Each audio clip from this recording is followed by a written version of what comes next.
حضرت عمر بن عبد العزیز سے پورا تعاون کیا، یعنی ان کا ساتھ دیا، ان کے ساتھ مل کر کام کیا۔ خلیفہ بننے کے بعد آپ نے سب سے پہلا قدم یہ اٹھایا کہ لوگوں کو اپنی بیعت یعنی قسم سے آزاد کر دیا، اور کہا کہ میں تمہارا حکمران بننا نہیں چاہتا، تم آزاد ہو، جس کو چاہو خلیفہ مقرر کر لو۔ لیکن لوگوں نے آپ ہی کو خلیفہ مقرر کیا۔ جب آپ کو اس بات کا یقین ہو گیا کہ لوگ آپ کی خلافت یعنی حکومت پر مطمئن ہیں، تو آپ نے معاشرتی اصلاحات کا آغاز کیا۔ معاشرتی یعنی رہن سہن سے متعلق اصلاحات درستگی کو کہتے ہیں، یعنی کہ معاشرے میں جو خرابیاں تھیں ان کو ختم کرنے کے لیے کام کا آغاز کیا۔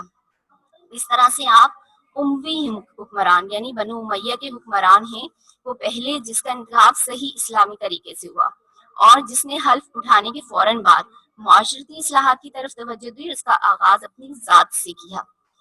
اچھا جی، معاشرتی اصلاحات جیسے میں نے ابھی بتایا کہ انہوں نے جو معاشرے میں جتنی خرابیاں تھیں ان کو دور کرنے کے لیے کام کیا۔ اب ان 2 پیراگراف میں یہ بتایا گیا ہے کہ پہلے وہ عام شہزادوں کی طرح زندگی گزارے تھے، لیکن جب وہ خلیفہ بنے تو ان کی زندگی بالکل بدل گئی۔ انہوں نے سادگی کو اپنایا، انہیں خلیفہ بننے کے بعد مختلف چیزوں کی پیشکش کی گئی، جیسے یہاں بتایا گیا کہ گھوڑوں کی پیشکش کی گئی، اور انہیں کہا گیا کہ آپ کی سواری کے لیے، تو انہوں نے کہا نہیں، میرے پاس جو پہلے سے چیز موجود ہے سواری کے لیے، میرا خچر، تو وہی کافی ہے۔ پھر ان کی بیوی جو اتنی ایک بادشاہ کی بیٹی تھی اور بہت لاڈ پیار سے پلی ہوئی تھی، وہ بھی سادگی سے آپ کے ساتھ زندگی گزارنے لگی اور ان کے ساتھ بھرپور تعاون کیا۔ پھر خلیفہ بننے کے بعد آپ نے لوگوں سے کہا کہ میں تمہارا خلیفہ نہیں بننا چاہتا، تم ابھی بھی کسی اور کو چاہو تو اپنا خلیفہ مقرر کر لو۔ لیکن سب نے آپ پہ اعتبار کیا، آپ پہ بھروسہ کیا، اور کہا کہ نہیں، ہم آپ سے مطمئن ہیں اور آپ ہی کو خلیفہ بنانا چاہتے ہیں۔ تو پھر انہوں نے خلیفہ، ٹھیک ہے، وہ اس عہدے پر رہے، اور پھر انہوں نے معاشرتی اصلاحات یعنی معاشرے میں جتنی خرابیاں تھیں ان سب کو دور کرنا شروع کر دیا، اور اس کام کا آغاز انہوں نے سب سے پہلے خود سے شروع کیا، کیونکہ ظاہر جب ہم اپنے اندر کی برائیاں ختم کریں گے تبھی ہم دوسروں کو بھی سیدھا رستہ دکھا سکتے ہیں۔ اچھا جی، اس کے بعد نیکسٹ پیراگراف ہے، خلیفہ سلمان بن عبد الملک نے آپ کو گزارے کے لیے ایک جاگیر دی تھی۔ جاگیر کہتے ہیں بادشاہ کی طرف سے دی جانے والی کوئی زمین، ٹھیک ہے، آپ نے سب سے پہلے وہ واپس کر دی، یعنی اصلاحات کی کہ جو جاگیر آپ کو دی ہوئی تھی وہ واپس کر دی۔ اس کے بعد آپ نے اموی خاندان کے دیگر لوگوں کی جاگیریں بھی اصل مالکان کو لوٹا دی۔ اموی خاندان کون؟ یعنی بنو امیہ کا جو ان کا خاندان تھا، ان کے لوگوں کے پاس جو عام لوگوں کی جو جاگیریں تھی، جب وہ بادشاہ بنے تو ان کو دے دی گئی تحفے میں، تو وہ انہوں نے واپس لوٹا دی، جس کی وجہ سے خاندان کے لوگ بگڑ بیٹھے یعنی ناراض ہو گئے، مگر آپ نے عدل و انصاف کا دامن نہ چھوڑا، یعنی آپ نے عدل و انصاف کو جاری و ساری رکھا اور لوگوں کی اصل جو مالکان تھے ان کو ان کی چیزیں، ان کی زمین جائیداد واپس لوٹا دی۔ حضرت عمر بن عبد العزیز کی انصاف پسندی اور عدل کا یہ پہلو نہایت قابل قدر ہے کہ نہ صرف عام مسلمانوں کی غصب شدہ کا مطلب ہوتا ہے زبردستی لی ہوئی، ٹھیک ہے، زمینیں واپس دلوائیں، بلکہ غیر مسلموں کی زمینیں بھی قابضین سے لے کر اصل مالکوں کو لوٹائیں۔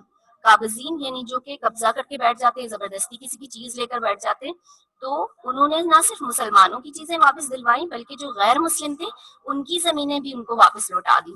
لوگوں نے گرجاؤں کی زمینوں پر بھی زبردستی قبضہ کر رکھا تھا۔ اب گرجا کیا ہوتا ہے؟ عیسائیوں کی عبادت گاہ، ٹھیک ہے، تو آپ نے وہ زمین ان سے واپس لے کر گرجاؤں کو لوٹا دی، یعنی آپ نے حکام کو دی جانے والی ناجائز مراد بھی واپس لے لی۔ ناجائز مراد کا مطلب ہوتا ہے جو غیر ضروری سہولتیں ہیں، جن کا ان پر کوئی حق نہیں ہوتا، تو وہ کہتے ہیں حکام کون؟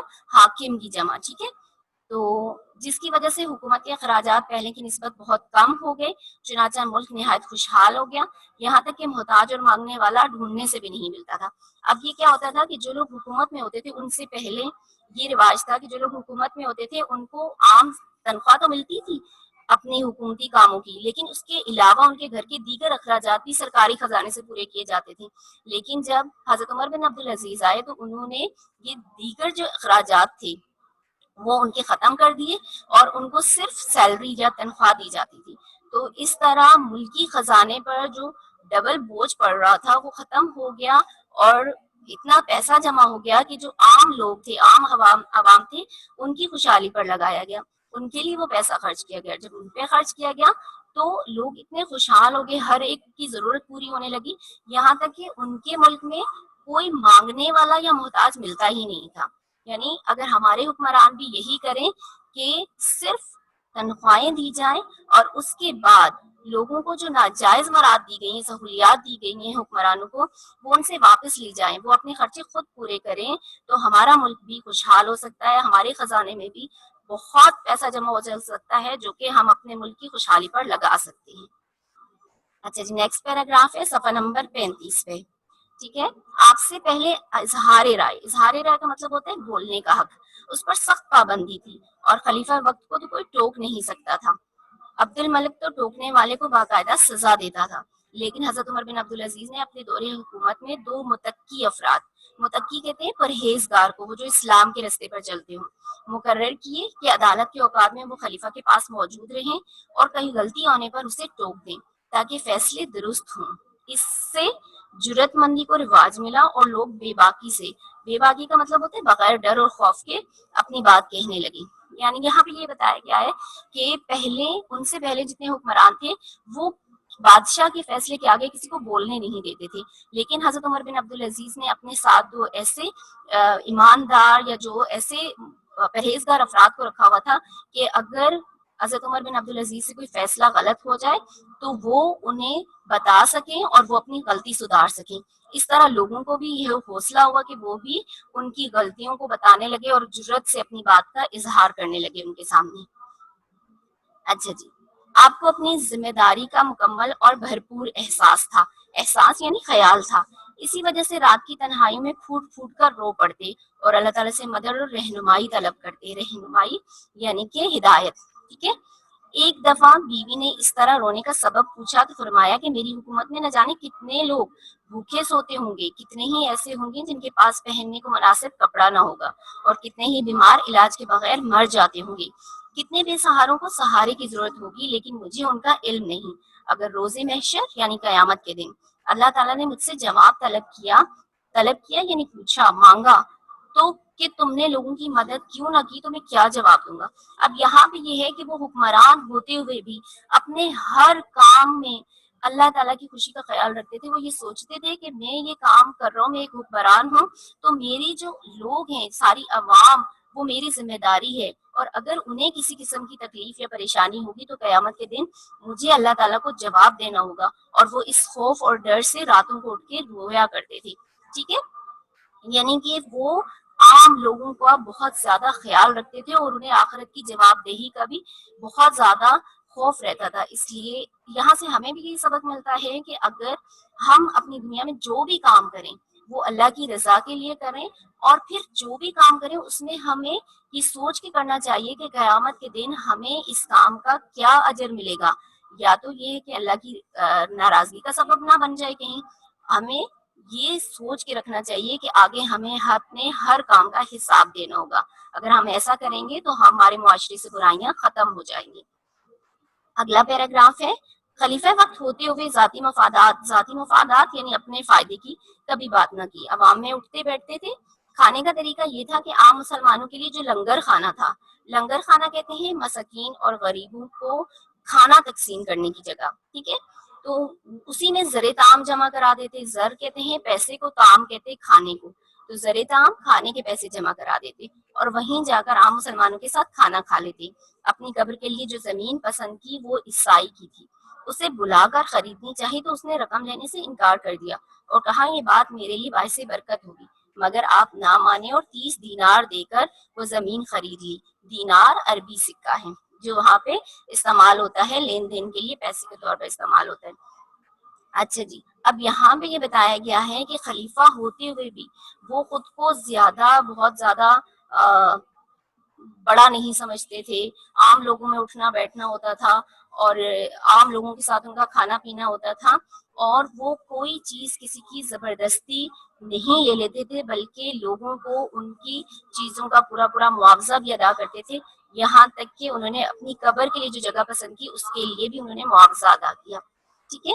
اب یہاں پہ ہے کہ آپ جس تیزی سے، نیکسٹ ہمارا پیج ہے 36 صفحہ نمبر، آپ جس تیزی سے معاشی یعنی کہ روزگار سے متعلق، اخراجات سے متعلق، پیسوں سے متعلق، اور معاشرتی یعنی جو ہمارے رہن سہن سے متعلق وہ اصلاحات کرتے جا رہے تھے، یعنی صحیح کرتے جا رہے تھے، اس سے عوام الناس تو بےحد خوش تھی. عوام یعنی عام لوگ تو بہت خوش تھے، لیکن بنی امیہ کے لوگ یعنی جو ان کے قبیلہ تھا، ان کا خاندان تھا، اس کے لوگ سخت ناراض تھے. چنانچہ انہوں نے آپ کو مروانے کے لیے ایک سازش تیار کی. سازش یعنی ان کے خلاف ایک منصوبہ بنایا، جس کے تحت آپ کے خادم کو 1000 اشرفیاں دے کر آپ کے کھانے میں زہر ملا دیا گیا. آپ کو جب اس سازش کا علم ہوا تو آپ نے اس خادم سے اشرفیاں لے کر بیت المال میں جمع کروا دی اور خادم کو آزاد کر دیا. زہر کی وجہ سے آپ شدید بیمار پڑ گئے اور 101 ہجری 719 عیسوی میں اپنے خالق حقیقی سے جا ملے. خالق حقیقی یعنی اللہ تعالیٰ سے. آپ کا دور حکومت صرف 2.5 سال پر مشتمل تھا. 2.5 کہتے ہیں 2 اور آدھا، یعنی کہ 2 سال اور 6 مہینے. ٹھیک ہے. اب یہاں پہ یہ بتایا گیا ہے کہ آپ جو کام کرتے جا رہے تھے ایک حکمران کی حیثیت سے، ایک خلیفہ کی حیثیت سے، اس سے عام لوگ تو بہت خوش تھے، کیونکہ ساری سہولیات آپ عوام کے لیے دے رہے تھے. لیکن جو ان کے خاندان کے لوگ تھے وہ ان سے سخت ناراض تھے، کیونکہ ان کی وجہ سے ان کا جو خاندان کے لوگوں کی زمینیں جاگیریں واپس لوٹا دی گئیں، تو وہ سخت ناراض تھے. انہوں نے کیا کیا کہ آپ کے خلاف ایک سازش تیار کی اور آپ کو زہر دے کر مروانے کی کوشش کی. لیکن اس زہر دینے والے شخص کو بھی آپ نے معاف فرما دیا اور پھر اسی حالت میں تقریباً 719 عیسوی میں آپ کا انتقال ہو گیا. اچھا جی، اب آخری پیراگراف، سیکنڈ لاسٹ پیراگراف، حضرت عمر بن عبدالعزیز کا دور خلافت تاریخ اسلام کا زرعی دور کہلاتا ہے. زرعی کہتے ہیں سنہری کو. آپ نے عوام کو معاشی، معاشرتی اور اخلاقی ترقی کی طرف بھرپور توجہ دی. بےہودہ مشاغل یعنی کہ جو غلط طرح کی جتنی بھی ہابیز ہوتی ہیں، جو غلط تفریحات ہوتی ہیں، ان کو بند کروایا. آپ کے دور میں عوامی فلاح و بہبود کے متعدد کام ہوئے.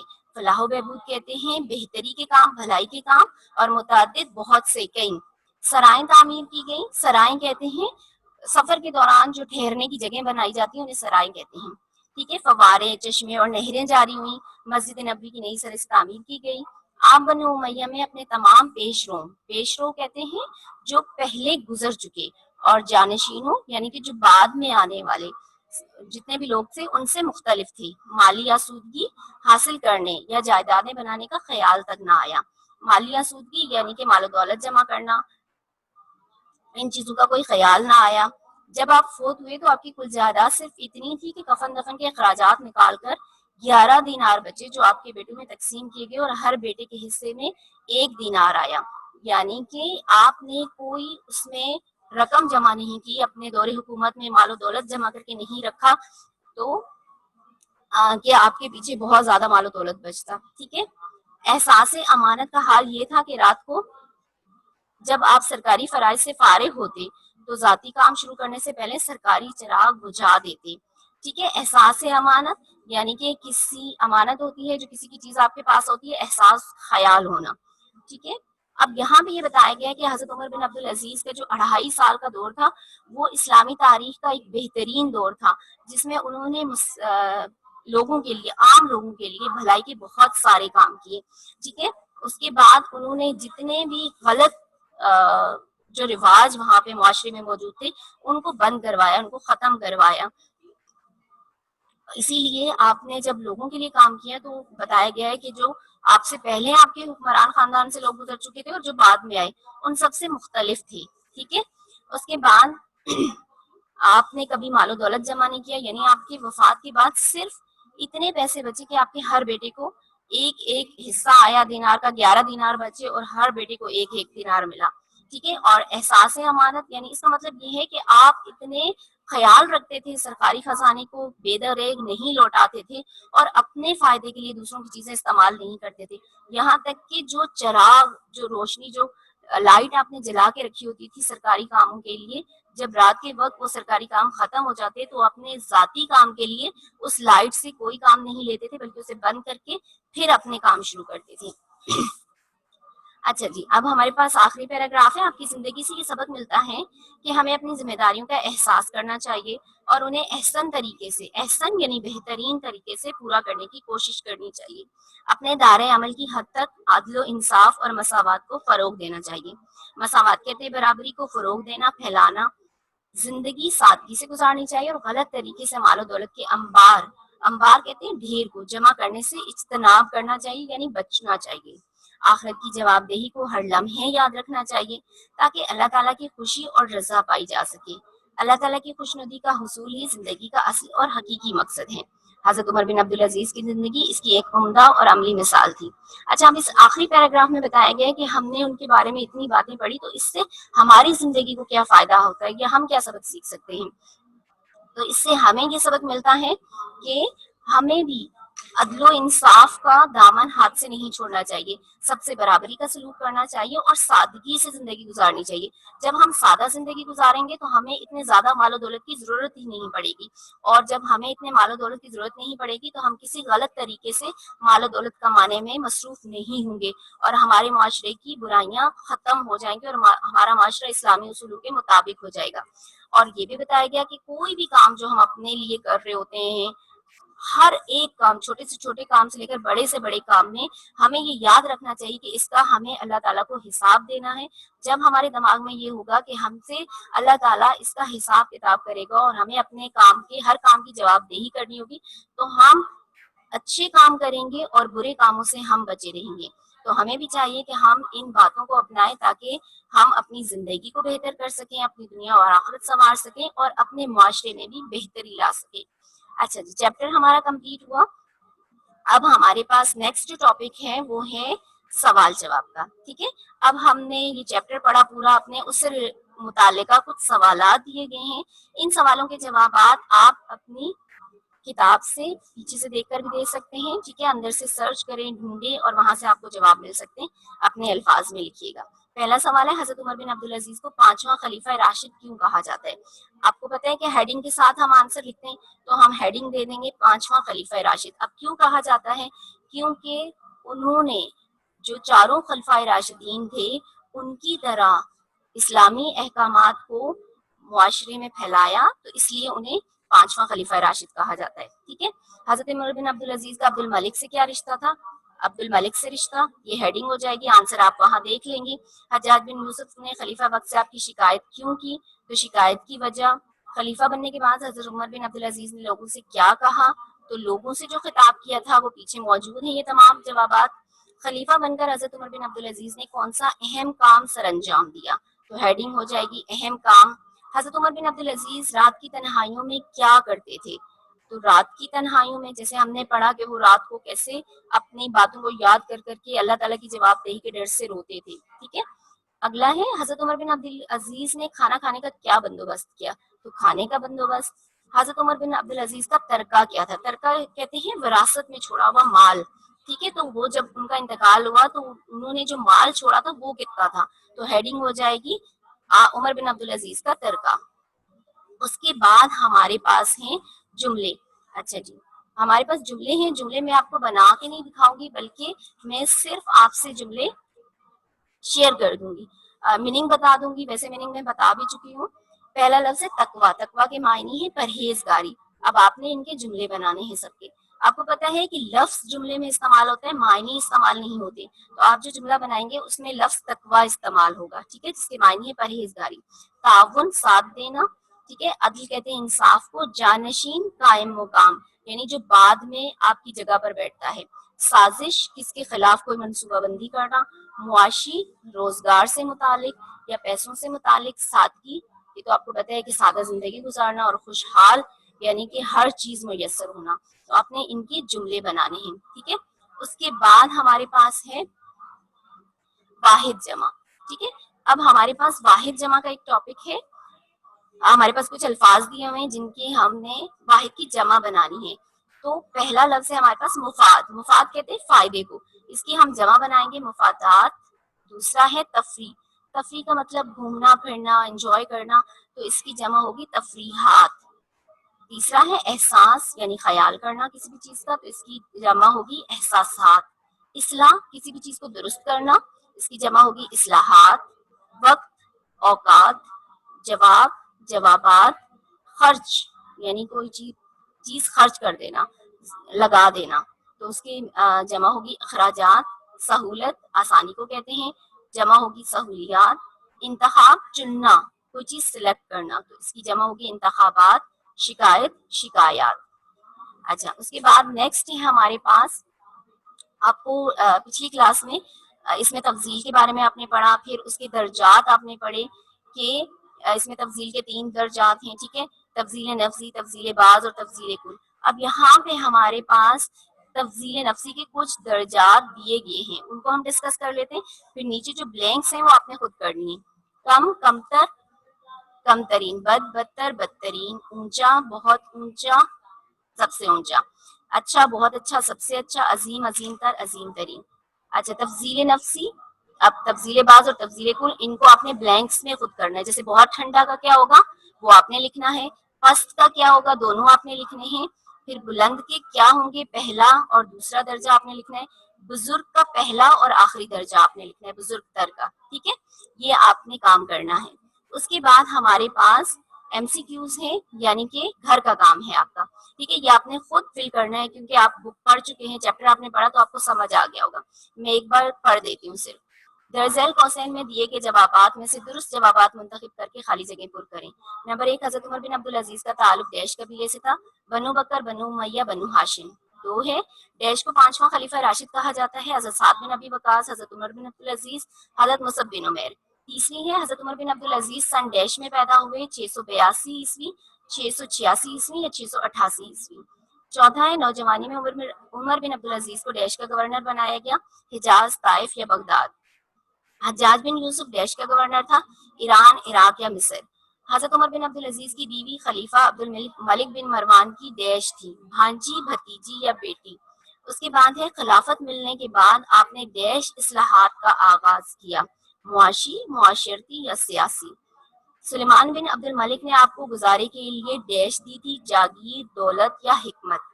اس کے بعد ہے، حضرت عمر بن عبدالعزیز کے دور میں ملک ڈیش ہو گیا، خوشحال، بدحال یا دیوالیہ۔ آپ کے دور سے پہلے ڈیش پر سخت پابندی تھی، گھومنے پھرنے، اظہار رائے، کھیل کود۔ اگلا ہے، خلیفہ وقت ہوتے ہوئے بھی ڈیش مفادات کا انہوں نے کبھی نہیں سوچا، ذاتی، معاشرتی، معاشی۔ حضرت عمر بن عبدالعزیز کھانے کے لیے ڈیش میں زر تعام جمع کرا دیتے تھے، لنگر خانے میں، ہوٹل میں یا گھر میں۔ اپنی قبر کے لیے انہوں نے ڈیش دینار دے کر زمین خریدی، 20، 30 یا 40۔ ان کی معاشی اصلاحات کی وجہ سے بنو امیہ کے لوگ ڈیش تھے، خوش، ناراض یا مایوس۔ عمر بن عبدالعزیز کو ڈیش کے ذریعے قتل کیا گیا، تلوار، تیر یا زہر۔ ان کا انتقال سن ڈیش میں ہوا، 717 عیسوی، 718 عیسوی یا 719 عیسوی۔ ان کا دور حکومت ڈیش سال پر مشتمل تھا، 2، 2.5 یا 3۔ اچھا یہ ایم سی کیوز ہے، ان کا اسکرین شاٹ لے لیں آپ، اور اس کے بعد یقیناً آپ کو یہ چیپٹر آج کا جو ہم نے پڑھایا ہے وہ سمجھ آ گیا ہوگا، اور آپ نے اس کو اچھی طرح سے سمجھ لیا ہوگا، پڑھ بھی لیا ہوگا۔ اب ہمارا جو اگلا عنوان ہے، ٹھیک ہے، وہ ہمارا شہری اور دیہی زندگی ہوگا۔ آپ نے یہ ٹائم ٹیبل آپ کے پاس موجود ہے، یہ پڑھ کر آئیے گا آپ، ٹھیک ہے، جب ہماری کلاس ہوگی نیکسٹ تو اس میں آپ پڑھ کر آئیے گا، اور تاکہ اس کی ٹیچنگ میں، اس کی تدریس میں آسانی ہو سکے، ٹھیک ہے، اپنا بہت خیال رکھیے گا۔ اوکے، اللہ حافظ۔